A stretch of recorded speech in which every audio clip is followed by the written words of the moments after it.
Hello guys! Welcome to Justina07 Mix Vlogs. Ayan, samahan nyo akong kumain guys. Ito ang aking pagkain guys.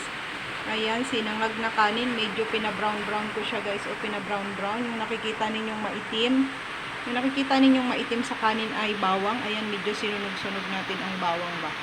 Brown, may sunog-sunog. Ayan, meron tayo doong mangga ang ating panghimagas. Meron tayong adobong atay. Ayan, nagmamantikang atay ng manok na may okra. At ito namang isa guys ay langka. Yan. Inadobo ko din yan sa tuyo guys na kati na mayroong luya. Ayan, may luya yung ating adobong langka. So, ayan. Ito lang yung ating pagkain ngayong araw guys.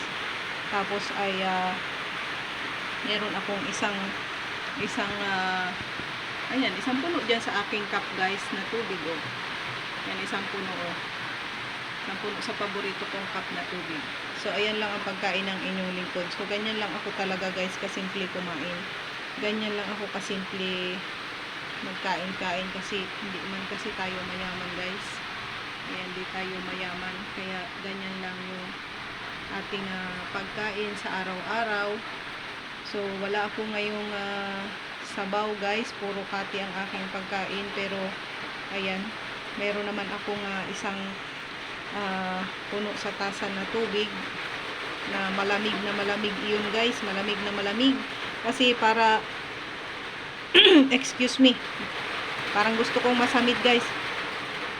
So ayan guys, samahan nyo akong kumain guys ng aking masarap na pagkain. Ayan, sinangag na napakasarap. Ayan, with matching mango and nagmamantikang atay and adobong langka guys. So ayan, bihira na siguro ngayon ang langka guys, no? Kaya matatakam kayo sa aking langka. Hindi siya adobo sa gata guys. Ayan, inadobo ko yan sa luya ang ating langka. Ayan, oh. Ayan. Inadobo ko yan sa luya. Ginisa ko yung luya, sibuyas, bawang sa mantika. Siyempre, tapos nilagay ko ang aking langka. Yung hinalbusan na siya guys na langka. So, madali na lang siyang iluto. Hinalbusan na ang langka ba. Tapos, nilagyan ng siyempre, toyo, pampalasa, and paminta at pinakatihan. Ayan. Napakasarap nitong ating pagkain guys. Kahit ganyan, simple-simple lamang. So, kukumplituhin na yan at kukunan ng hinog na mangga. Isang pirasong hinog na manggang napakatamis guys. Napakatamis ng manggang iyon guys.